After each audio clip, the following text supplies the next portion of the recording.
கடவுளின் +நட்டை நடைமுறைப்படுத்துதல். தேவன் நம்மோடு கூட இருக்கிறார் என்றால் நம் அன்றாட வாழ்வை எப்படி வாழ வேண்டும், தேவன் எதை விரும்புகிறார் என்று பார்ப்போம். ஒரு கதையோட ஆரம்பிக்கலாம். ஒரு ஆண் ஒரு பெண் கிட்ட சொல்றாங்க, எனக்கு பிரியாணினா ரொம்ப பிடிக்கும், அதுவும் ஹைதராபாடி பிரியாணினா ரொம்ப பிடிக்கும், இது ஹைதராபாடி பிரியாணி புக்கு, நீ இதை படிச்சுட்டு 20 வருஷம் எனக்கு சமைச்சு போடு, எல்லாம் ஓகேனா நான் உன்னை கல்யாணம் பண்ணிக்கிறேன் அப்படி சொல்றாங்கன்னா நம்ம என்ன சொல்லுவோம்? அடப்பாவி அப்படி சொல்லுவோம். ஆனா நிறைய சமயத்துல நம்ம கடவுளை பற்றி அப்படிதான் நினைச்சுக்கிறோம். கடவுள் ஏதோ ஒரு பெரிய பட்டியல் தந்துட்டு அந்த செக்லிஸ்ட் படிலாம் நம்ம செஞ்சோம்னா கடவுள் நம்மள பரலோகத்துக்கு கூப்பிட்டுப்பாரு அப்படின்னு நினைக்கிறோம். ஏன் இந்த 2 படமும் தப்பு? ஏன் அப்படின்னா, உறவு ஒரு போதும் இப்படி வேலை செய்வது கிடையாது. இது ஒரு உறவு கிடையாது. அதனால இது 2 படமும் தப்பு. பழைய ஏற்பாடும் புதிய ஏற்பாடும் நமக்கு ஏன் நம்ம ஒழுங்கா வாழணும், ஏன் நல்லவனா வாழணும், ஏன் பரிசுத்தமா வாழணும் என்பதற்கு வேற ஒரு படத்தை காண்பிக்கிறது. அது என்ன நம்ம பார்ப்போம். நிறைய சமயத்துல நம்ம எப்படி யோசிக்கிறோம் அப்படின்னா, எல்லா மதமும் ஒண்ணு சொல்லுது, ஒண்ணு தான் சொல்லுது, நம்ம தான் கடவுள் பேரை மாட்டி மாட்டி வச்சுக்கணும் அப்படின்னு யோசிக்கிறோம். சில சமயத்துல சில பேர் நம்ம எப்படி யோசிக்கிறோம், கிறிஸ்தவங்களை விட கிறிஸ்தவங்க இல்லாதவங்க நல்லவங்களா இருக்காங்க, இப்போ கிறிஸ்தவன் நல்லவனா இருக்கட்டும் மற்றவங்க நல்லவனா இருக்கட்டும் என்ன வித்தியாசம் என்பதை பார்ப்போம். முதலாவது பழைய ஏற்பாட்டுல இருந்து பார்ப்போம். ஒரு யூதன் ஏன் நல்லவனா இருக்கிறான்? ஒரு யூதன் கிட்ட கேட்டீங்கன்னா, நீ ஏன் ஒழுக்கமா இருக்க, ஏன் தேவனிடத்துல அன்பு கூற, ஏன் மனுஷன் கிட்ட அன்பு கூற, ஏன் நல்லவனா இருக்க அப்படின்னு கேட்டா ஒரு யூதன் என்ன சொல்லுவான் அப்படின்னு பார்க்கலாம். ஒரு யூதன் கிட்ட கேட்டீங்கன்னா அவன் என்ன சொல்லுவான் அப்படின்னா, எங்க கடவுள் வானங்களும் வானாடி வானங்களும் பூமி மடின்னு உள்ள யாவும் எங்க கடவுள்து. ஆனா அந்த கடவுள் என்ன பண்ணாரு, எங்க மேல அன்பு கூர்ந்து எல்லா ஜாதிகளிலும் இருந்து எங்களை தெரிந்து கொண்டார். எங்கள் கண்கள் காண பெரிய பயங்கரமான அற்புதங்களை அவர் செஞ்சார். அது மட்டும் கிடையாது, நாங்க 70 பேரா எகிப்துக்கு போனோம், ஆனா இப்போ திரைச்சியில நட்சத்திரங்களை போல மாற்றினார். அதனால நாங்கள் தேவனிடத்துல அன்பு கூறுறோம் அப்படி சொல்லுவாங்க. ஏன் மனுஷன் கிட்ட அன்பு கூறுற அப்படி கேட்டீங்கன்னா அவங்க என்ன சொல்லுவாங்க, யாவே தேவன் கத்தாடி கத்தர் தேவாதி தேவனா இருக்கிறார், அவர் மகத்துவம் வல்லமையும் பயங்கரமான தேவனா இருக்கிறார். அவ்வளவு பெரிய தேவன். கத்தாடி கத்தர்னா எல்லா கடவுளுக்கும் மேலான கடவுள். தேவாதி தேவனா எல்லா ராஜாக்கும் மேலான ராஜா. ஆனா அவ்வளவு பெரிய கடவுள், அவ்வளவு பெரிய ராஜா, அவர் என்ன பண்றாரு, திக்கற்ற பிள்ளைகளுக்கும் விடவைக்கும் நியாயம் செய்கிறவர், அந்நியர் மேல் அன்பு வைக்கிறவர். அதனால நாங்க பிறரிடத்துல அன்பு வைக்கிறோம். நாங்களே எகிப்துல அடிமைகளா தான் இருந்தோம், அந்நியரா இருந்தோம். அதனால எங்க கடவுள் அடிமைகளிடத்துல அன்பு கூறுகிற கடவுள். அதனால நாங்களும் அடிமைகளிடத்துல பிறர் இடத்துல அன்பு கூறுறோம் அப்படி சொல்லுவாங்க. எங்க கடவுள் அன்பு கூறுகிற கடவுள், அவர் எங்க கிட்ட அன்பு கூறுறார். அதனால நாங்கள் தேவனிடத்துல அன்பு கூறுறோம், மனுஷரிடத்துல அன்பு கூறுறோம். அப்போ தேவாடி தேவன் கத்தாடி கத்தார் எல்லா ராஜாக்கும் மேலான ராஜா. ஆமா, யாவே எங்களுக்கு கடவுள் மாற்றம் கிடையாது, யாவே எங்கள் ராஜாவா இருக்கிறார். அதனால தான் நியாயம் செய்து இரக்கத்தை சிநேகித்து உன் தேவனுக்கு முன்பாக மனத்தாழ்மையாய் நடப்பது. அன்பு கூறுவோடு ஓகே, அதுனா மனத்தாழ்மையாய் நடப்பது அப்படின்னா அவர் எங்களுக்கு ராஜா. நான் உங்கள் தேவனாகிய கர்த்தர் அப்படின்னு பைபிள் அடிக்கு. இது உடன்படிக்கையின் வார்த்தை. முதலாவது யாவே தேவனுக்கு நாங்க தான் கிங்டம், நாங்க தான் ராஜ்யம். யாவே எங்கள் ராஜா, நாங்க இஸ்ரவேல் தான் எங்க ராஜ்யம். அவர் சொன்னாரு, யாவே தேவன் சொன்னாரு, என் வாக்கு கேட்டு உடன்படிக்கையை கை கொண்டீங்கன்னா நீங்க ஆசாரிய ராஜ்யமும் பரிசுத்த ஜாடியமா இருப்பீர்கள் அப்படின்னு சொன்னாங்க. எப்படி யாவே உங்களுக்கு ராஜாவா மாறினார்? யாவே கடவுள் தான் எப்படி ராஜாவா மாறினார்? ஆமா, எப்படி ராஜாவா மாறினார் அப்படின்னா, பார்வோன் கிட்ட இருந்து எங்களை விடுதலையாக்கி பாலும் தேனம் ஓடுகிற தேசத்தை தந்தடினால் அவர் எனக்கு ராஜாவா மாறினார். உன் அடிமைத்தன வீராகிய எகிப்திலிருந்து புறப்பட பண்ணின உன் தேவனாகிய கர்த்தர் நானே. அது கவனன்ட் லாங்குவேஜ். யாவே எங்களுக்கு கடவுள் மாற்றம் கிடையாது, யாவே எங்களுக்கு தேவனா இருக்கிறார். நான் உங்கள் தேவனா இருப்பேன், நீங்கள் என் ஜனமா இருப்பீர்கள். இதுதான் உடன்படிக்கையின் வார்த்தைகள். நான் உங்கள் தேவனா இருப்பேன், நீங்கள் என் ஜனமா இருப்பீர்கள். அதுவும் எங்க ராஜாக்கு யாவே தேவன் பிதாவா இருக்கிறார், எங்கள் ராஜாக்கள் குமாரரா இருக்கிறாங்க. என்னது, உங்களுக்கு ராஜா இருக்கிறாங்களா? ஆமா, முதலாவது கடவுள் தான் எங்களுக்கு ராஜாவா இருந்தாரு. அதுக்கப்புறம் நியாயாதிபதிகள் இருந்தாங்க. அதுக்கப்புறம் இஸ்ரவேல் ஜனங்கள் என்ன சொல்றாங்க, எங்களுக்கு மற்ற தேசங்கள் மாதிரி மற்ற ஜாதிகள் மாதிரி எங்களுக்கும் ராஜா வேணும்னு சொன்னதுனால சாமுவேல் கிட்ட கடவுள் சொல்றாரு, அவர்கள் உன்னை தள்ளவில்லை, நான் அவர்களை ஆளாதபடிக்கு என்னைத்தான் தள்ளினார்கள். Rejected me from being king over them. அப்போ என்னதான் தள்ளினாலும் கடவுள் இஸ்ரவேலின் ராஜாவுக்கு பிதாவாய் இருந்தார். யுவர் காட் ரெயின்ஸ், உன் தேவன் ராஜரிகம் பண்ணுகிறார். அப்போ ஒரு இஸ்ரவேலர் கிட்ட, ஒரு யூதர் கிட்ட கேட்டீங்கன்னா அவங்க யாவே பற்றி 3 காரியம் சொல்லுவாங்க. யாவே எங்களிடத்துல அன்பு கூறுறதுனால நாங்க அவரிடத்துல அன்பு கூறுறோம். யாவே அந்நியரை நேசிக்கிறதுனால அந்நியரிடத்துல அன்பு கூறுறதுனால நாங்கள் அந்நியரிடத்துல அன்பு கூறுறோம். நாங்களே எகிப்து அடிமைகளா இருந்தோம், அவர் எகிப்துல இருந்து எங்களை மீட்டதுனால அவர் எங்கள் ராஜாவா இருக்கிறார். அதனால் நாங்கள் அவருக்கு முன்பாக நியாயம் செய்து இரக்கத்தை சிநேகித்து தேவனுக்கு முன்பாக மனத்தாழ்மையாய் நடக்கிறோம் என்று ஒரு யூதர்கள் சொல்வார்கள். கிறிஸ்தவர்களாகிய நம்மை கேட்கலாம், இஸ்ரவேலுக்கு யாவே தேவன் அடிமைத்தனத்திலிருந்து மீட்டார், பாலும் தேனும் ஓடுகிற தேசத்தை தந்தார், நட்சத்திரங்களைப் போல பெருக செய்தார். நமக்கு என்ன செஞ்சார்? தன்னுடைய குமாரனையே தந்தருளி உலகத்தில் அன்பு கூர்ந்தார். இஸ்ரவேல் ஜனங்களுக்கு வெறும் ஒரு நாட்டை தான் தந்தாரு. ஆனா நமக்கு தன்னுடைய ஒரே பேரான குமாரனையே தந்தருளி நம்மிடத்துல அன்பு கூர்ந்தார். கிறிஸ்து இயேசுவில் இருந்த சிந்தை உங்களில் இருக்க கடவுள். அது என்ன சிந்தை? அவனவன் தனக்கானவைகள் அல்ல பிறனுக்கானவைகளையும் நோக்குவானாக. கிறிஸ்துவின் சிந்தைனா என்னது? பிறரை தங்களிலும் மேன்மை உள்ளவர்களாக என்ன கடவீர்கள். இயேசு கிறிஸ்து எப்படி செஞ்சார்? அதனால இயேசுவின் சிந்தை, கிறிஸ்துவின் சிந்தை. அவர் தேவனுடைய ரூபமாய் இருந்தோம், தேவனுக்கு சமமாய் இருப்பதை கொலையாடின பொருளா எண்ணாமல், தன்னை பற்றி அல்ல, தன்னுடைய ஸ்டேட்டஸை பற்றி அல்ல, அவர் எதை பற்றி என்ன, தம்மை தாமே வெறுமையாக்கி அடிமையின் ரூபம் எடுத்து மனுஷ சாயலானார். மனுஷ ரூபமாய் காணப்பட்டு மரண பரியந்தம், அதாவது சிலுவையின் மரண பரியந்தம் கீழ்ப்படிந்தவராகி தம்மை தாமே தாழ்த்தினார். ஆதலால் தேவன் எல்லாவற்றுக்கும் மேலாக அவரை உயர்த்தி. இதுதான் கிறிஸ்துவின் சிந்தை. பிறரை தன்னிலும் மேன்மை உள்ளவர்களாக எண்ணுவது. எங்க இயேசு என்ன பண்ணாரு? எங்களை மேன்மை உள்ளவர்களாக எண்ணினார், எங்களிடத்தில் அன்பு கூர்ந்தார். தனக்கானவைகள் அல்ல பிறனுக்கானவைகளை யோசிச்சார். அப்புறம் எங்களிடத்துல இவ்வளவு அன்பு கூர்ந்ததினால், அவர் முந்தி அன்பு கூர்ந்ததினால் நாங்களும் அவரிடத்துல அன்பு கூறுகிறோம். அவர் எங்களை இவ்வளவா அன்பு கூர்ந்ததினால் நாமும் ஒருவரிடத்தில் ஒருவர் அன்பு கூற கடனாளியாக இருக்கிறோம். நாங்க ஆராதிக்கிற தேவன் எங்கள் கடவுள் மாற்றம் கிடையாது. அவர் எங்கள் பிதாவாக இருக்கிறார். எங்கள் பிதா பூரண சர்க்குணரா இருக்கிறார். எங்களை அழைத்தவர் பரிசுத்தரா இருக்கிறபடியால் எங்கள் நடக்க எல்லாவற்றிலும் பரிசுத்தமாக நாங்கள் இருக்க வேண்டும். ஏன்னா நாங்கள் கீழ்ப்படுகிற பிள்ளைகளாக இருக்கிறோம். அப்புறம் எங்க இயேசு எங்கள் கடவுள் மாற்றம் கிடையாது. இயேசு எங்கள் ராஜாவாக இருக்கிறார். சுவிசேஷமே அப்படித்தான் ஆரம்பிக்கிறது. எனது யூதருக்கு ராஜாவாய் பிறந்து இருக்கிறவர் இங்கே பேரு சொல்றார். நீர் கிறிஸ்துனானது ராஜா, அபிஷேகம் பண்ணப்பட்டவர், மேசியா. இயேசு கிறிஸ்து சிலுவையில இருக்கும்பொழுது என்ன எழுதுனாங்க? யூதருடைய ராஜாவாகிய இயேசு. அப்புறம் கொலோசியர்ல வாசிக்கிறோம், இருளின் அதிகாரத்துல நம்ம விடுதலையாக்கி தமது அன்பின் குமாரனுடைய ராஜ்யத்துக்கு உட்பட்டினவரமாகிய பிதாவை ஸ்தோத்திரிக்கிறோம். எப்படி இஸ்ரவேலை எகிப்தின் அடிமைத்தனத்திலிருந்து மீட்டாரோ, பார்வோன் கிட்ட இருந்து மீட்டு பாலும் தேனமோடு தேசத்தை தந்தாரோ, தேவன் நம்மளை இருளின் அதிகாரத்திலிருந்து நம்மை விடுதலையாக்கி இருக்கிறார், அன்பின் குமாரனுடைய ராஜ்யத்துக்கு உட்படுத்தி இருக்கிறார். இதுதான் பிரசங்கம் பண்ணப்பட்டது. என்ன பிரசங்கம் பண்ணப்பட்டது? இயேசு கிறிஸ்து தேவன் அவரை மருத்துவரிலிருந்து எழுப்பினார் என்று.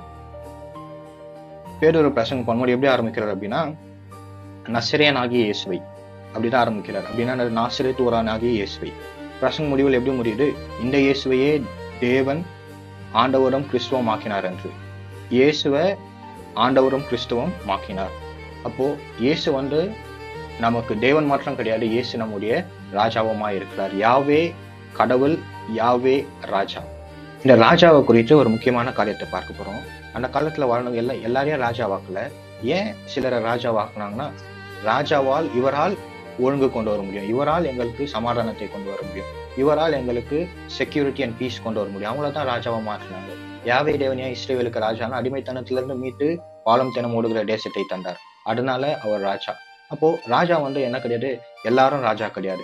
பைபிள்ல நிறைய சமயத்துல நம்ம பார்க்கணும். உதாரணத்துக்கு மரியாதை சொல்றாங்க, இதோ நான் ஆண்டவருக்கு அடிமை, என்னுடைய வாழ்க்கையின்படி எனக்கு கடவுள். இது நம்ம நினைக்கிற மாதிரி நம்ம பாஸ் சொல்லிட்டாரு, என்ன பண்ணட்டு பாஸா போயிட்டாரு, செஞ்சேதான் அவங்க, வேற வழி இல்லை, அப்படி மாதிரி ஒரு நம்பிக்கையற்ற ஒரு வார்த்தைகள் கிடையாது. இது ஒரு நம்பிக்கையான வார்த்தை. என்ன சொல்றாங்க? யாவே தேவனை பத்தி எனக்கு தெரியும், அவரால் தான் பூமிக்கே ஒழுங்கு கொண்டு வர முடியும், என் வாழ்க்கைக்கு அவரால் தான் ஒழுங்கு கொண்டு வர முடியும் என்று நம்பி வாழ்க்கையை அர்ப்பணிப்பது. உதாரணத்துக்கு மோசே ஒரு எண்ணங்களை குறித்து பார்க்கும்போது, தேவனுடைய ஜனங்களோட துன்பத்தை அனுபவிப்பதே தெரிந்து கொண்டு. எப்படி தெரிந்து கொள்ள முடியும்? இது நம்பிக்கையற்ற வார்த்தைகள் கிடையாது. என்ன பண்ணிட்டு வேற வழி இல்லை, இல்லைன்னா அவர் அடிச்சிருவார், அது மாதிரி வார்த்தை கிடையாது. யாவே கடவுளால் மாத்திரம்தான் பூமிக்கே சமாதானத்தையும் சந்தோஷத்தையும் ஒழுங்கையும் கொண்டு வர முடியும் என்று நம்பி வாழ்க்கையை அர்ப்பணித்து வாழ்க்கின்ற வாழ்க்கை தான் கிறிஸ்துவ வாழ்க்கை. அப்போ கிறிஸ்துவர்களாகிய நாம் யாவே தேவனை, இயேசு கிறிஸ்துவ கடவுளாக ஏற்றுக்கொண்டு இருக்கிறோம், இயேசு கிறிஸ்துவ ராஜாவாக ஏற்றுக்கொண்டு இருக்கிறோம். என்னால செய்யறோம்? அவருடைய கட்டளையும் கற்பனையும் கீழ்ப்படுகிறோம், மனத்தாழ்மையா நடக்கிறோம். ஏன்னா இவர் தான் தேவாதி தேவன், கத்தாரி கத்தர், இவரால் தான் என் வாழ்க்கைக்கும் இவரால் தான் இந்த பூமிக்கும் ஒழுங்கு கொண்டு வர முடியும் என்று நம்பி அவருக்கு பின் செல்வது. இப்ப நம்ம 2026 இருக்கோம். ஒரு புது உலகத்துல வாழ்ந்து கொண்டிருக்கிறோம். இப்போ கடவுளுக்கு பயந்த ஒரு வழிகளில் நடப்பது எப்படி என்று பார்ப்போம். உதாரணத்துக்கு கடவுளே இல்லை அப்படின்னா நம்ம இஷ்டத்துக்கு வாழலாம், தாறுமாறா வாழலாம், அவன் அடிச்சு வாழலாம். ஏன்னா எல்லாரும் ஒரு நாள் சாவ போறோம், அதனால நம்ம எப்படி வேணாலும் வாழலாம். ஆனா கடவுள்னு ஒருத்தர் இருக்கிறாரு, அவர் அவனவனுடைய கிரியின்படி நியாயம் தீர்க்க போறாரு. அப்படின்னா நம்ம எப்படி வாழணும்? நிதானமா வாழணும், பயந்து வாழணும், தாழ்மையா இருக்கணும். ஏன்னா தாழ்மையா இருக்கும்போது நீங்க என்ன பண்றீங்கன்னா, கடவுள்னு ஒருத்தர் இருக்கிறாருன்னு நம்பி வாழ்றீங்க. தாழ்மை உள்ளவனுக்கு கடவுள் கிருபை அளிக்கிறாருன்னு நம்பினா தான் நீங்க தாழ்மையா வாழ முடியும். இல்லைன்னா நீங்க தாழ்மையா வாழ முடியாது. தாழ்மையா இருக்கும்பொழுது கடவுள் உங்களை உயர்த்துவார் அப்படின்னு நம்பினா தான் உங்களால தாழ்மையா வாழ முடியும். அவர் உங்களை விசாரிக்கிறவர்னு ஒருத்தர் இருக்கிறார், என்னை விசாரிக்கிறவர்னு ஒருத்தர் இருக்கிறாரு அப்படின்னு நம்பினா தான் நீங்க தாழ்மையாக உலகத்துல நடக்கிற கொடுமைக்கெல்லாம் அவருடைய கரத்தில் அடங்கி நம்ம வாழ முடியும். கடவுளுக்கு பயப்படுறவன் தாறுமாறா வாழ மாட்டான். கடவுளுக்கு பயப்படுறவன் ஒழுங்கா தன்னுடைய வழிகளில் நடப்பான். ஒரு 4 காரியத்தை பார்ப்போம். கடவுளுடைய பிரசவம் நம்மோடு இருக்கிறதுனால நம்ம இஷ்டத்துக்கு வாழ மாட்டோம். கடவுளுக்கு பயந்து நிதானமாக நடப்போம், தாழ்மையாக நடப்போம். ஏன்னா அவர் நம்மளை உயர்த்துவார். அவரை நம்பி நம்ம வாழ்கிற வாழ்க்கை. Personal life, professional life, social life, spiritual life. தனிப்பட்ட வாழ்க்கையில தாழ்மையா இருக்கணும், உண்மையா இருக்கணும். வேலையில தாழ்மையா இருக்கணும், உண்மையா இருக்கணும். மனிதர்களிடத்துல தாழ்மையா இருக்கணும், உண்மையா இருக்கணும். கடவுள் இடத்துல தாழ்மையா இருக்கணும், உண்மையாக இருக்க வேண்டும்.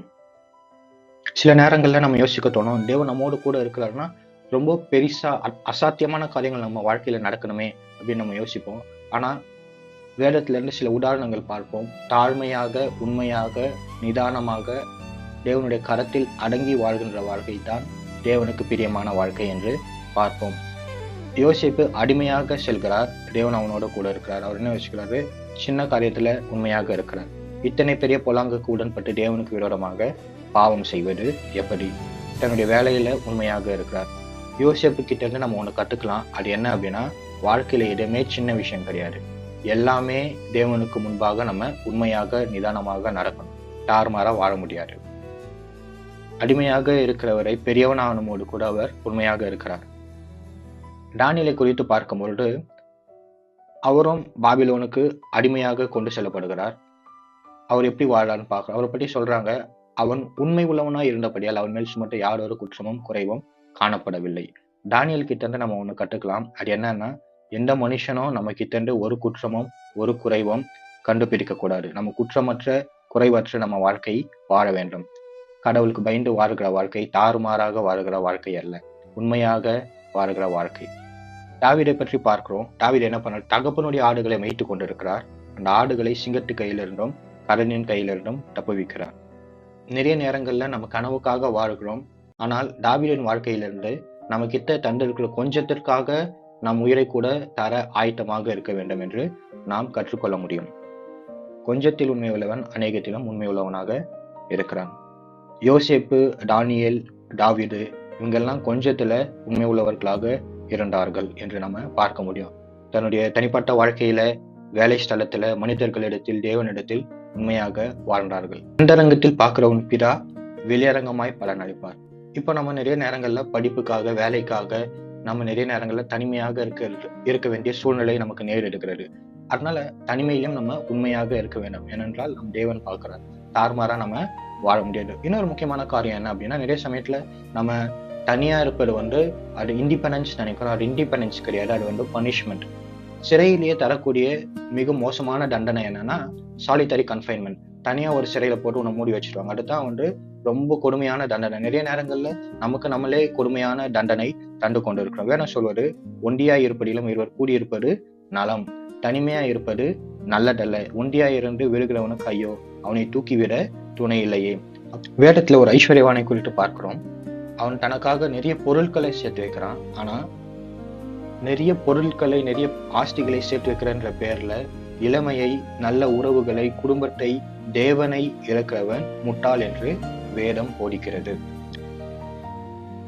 தேவன் நம்மோடு கூட இருக்கிறார் என்றால் கடவுளுக்கு பயந்து மனிதர்களிடத்தில் எப்படி வாழ வேண்டும்? மனிதர்களிடத்தில் எப்படி வாழணும் அப்படின்னா, உன்னிடத்தில் அன்பு கூறுகிறது போல பிறனிடத்திலும் அன்பு கூறுவாயாக. அவர்களிடத்தில் அன்பு கூற வேண்டும். அன்பு கூற வேண்டும்னா எப்படி அன்பு கூறணும்? அவங்களுக்கு வேண்டியதை அவர்களுக்கு கொடுக்க வேண்டும். சரீரத்துக்கு வேண்டியதை அவர்களுக்கு கொடுக்க வேண்டும். அவர்களுடைய தேவையில் அவர்களுக்கு உதவி செய்ய வேண்டும். பட்சபாடம் உள்ளவர்களாக இருக்கக்கூடாது. அவர்களிடத்தில் அன்பு கூற வேண்டும். கடவுளை தேடுவதில் உண்மை. நான் உபவாசம் பண்ணி ரெட்டிலும் சாம்பலிலும் உட்கார்ந்து தேவனாகிய ஆண்டவரை ஜெபத்தினாலும் விண்ணப்பங்களினாலும் தேட என் முகத்தை அவருக்கு நேராக்கி. நிறைய நேரங்கள்ல நம்ம என்ன யோசிக்கிறோம் அப்படின்னா, கடவுள் என் கூட இருக்கிறாரு அப்படின்னா எனக்கு ஏன் இது மாதிரி நடக்குது, நான் ஏன் ஜெபம் பண்ணணும், அவருக்கு எல்லாமே தெரியும், ஏன் செய்யல. இந்த வசனம் சொல்லிட்டு ஜெபத்தினாலும் விண்ணப்பத்தினாலும் தேட என் முகத்தை அவருக்கு நேராக்கி. ஜெபம் பண்ணும்போது என்ன பண்றீங்க? நம்மளுடைய முகத்தை அவருக்கு நேராக்குறீங்க. தேவன் நம்மோடு கூட இருக்கிறார் என்றால் நீங்கள் தொடர்ந்து ஜெபம் பண்ணுவீர்கள். ஆனா நீங்க ஜெபம் பண்ணும்போதெல்லாம் உங்க முகத்தை அவருக்கு நேராக்குறீங்க. தொடர்ந்து பைபிள் படிப்பீங்க. ஏன்னா நீங்க பைபிள் படிக்கும் போதெல்லாம் தேவனை அறிந்து கொள்றீங்க. வாழ்க்கை நல்ல எண்ணங்கள் கிடையாது. நல்ல எண்ணங்கள் இருந்தா வாழ்க்கை நல்லா இருக்காது. வாழ்க்கை ஒரு பாதை. வாழ்க்கை ஒரு செயல். வாழ்க்கை எண்ணங்கள் எல்லாருக்கும் நல்லா தான் இருக்கு. எல்லாருக்கும் நல்லா படிக்கணும்னு ஆசை இருக்கு. நிறைய பணம் சம்பாதிக்கணும்னு ஆசை இருக்கு. குடும்பத்தை நல்லா வச்சுக்கணும்னு ஆசை இருக்கு. ஆனா செய்கிறோமா, செயல்ல இருக்க என்பதை யோசிச்சு பார்க்க வேண்டும். Direction Trump's intention every time. வாழ்க்கையில எண்ணங்கள் சரியா இருந்தா வாழ்க்கை சரியாவாரு. நம்ம போற பாதை, நம்ம போற திசை சரியா இருந்தாதான் நம்மளுடைய வாழ்வும் சரியாக இருக்கும். தேவன் நம்மோடு கூட இருக்கிற நம்ம தாறுமாறா வாழ மாட்டோம். உண்மையாக வாழ்வோம், நிதானமாக வாழ்வோம். தனிப்பட்ட வாழ்க்கையில், வேலையில், மனிதர்களுடன், தேவனுடன் நம்ம தாழ்மையாக வாழ்வோம், உண்மையாக வாழ்வோம். Thank you for listening.